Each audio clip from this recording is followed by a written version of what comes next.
రాష్ట్ర ఉప ముఖ్యమంత్రి పవన్ కళ్యాణ్ పిలుపు మేరకు సనాతన ధర్మ పరిరక్షణ కోసం ప్రాయశ్చిత్త దీక్ష కార్యక్రమం చేపట్టారు. జనసేన రాష్ట్ర ప్రధాన కార్యదర్శి పాలవలస యశస్వి ఆధ్వర్యంలో స్థానిక దాసన్నపేట రింగ్ రోడ్డు దగ్గర గల శ్రీ వెంకటేశ్వర స్వామి ఆలయ ప్రాంగణంలో దీపారాధన చేశారు. ముఖ్య అతిథిగా ఎమ్మెల్యే అదితి గజపతిరాజు పాల్గొన్నారు. కార్యక్రమంలో టీడీపీ నాయకులు రాజేష్ రాజు, అవనాపు విజయ్ పాల్గొన్నారు. దేవాలయాలకి ధర్మకర్త వారు కూడా అందరికీ కూడా లెటర్లు రాయటం జరిగింది. అందరూ కూడా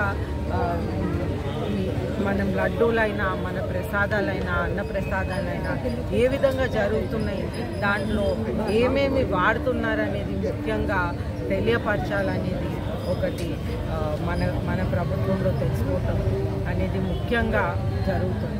అయితే పవన్ కళ్యాణ్ గారు ప్రత్యేకంగా దీంట్లో దృష్టి పెట్టి 11 రోజులు దీక్ష అనేది తీసుకున్నారు.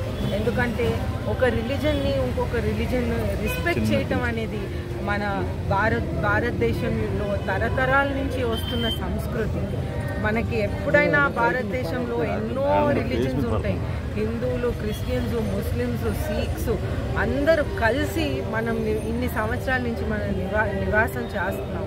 అలాగే ఒకరిని ఇంకొకరిని కించపరుస్తూ రకరకాల పదార్థాలు ప్రసాదాల్లో లడ్డూల్లో కల్తీ ఎప్పుడు కూడా జరగలేదు.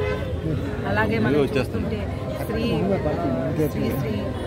వెంకటేశ్వర స్వామి తిరుపతి దేవస్థానంలో కూడా లడ్డు కాలుష్యం జరిగిందంటే ఆ లడ్డూలో కూడా మనకి చేప నూనె, పంది కొవ్వు ఇటువంటి కలిపితే చాలా బాధాకరమైన విషయం.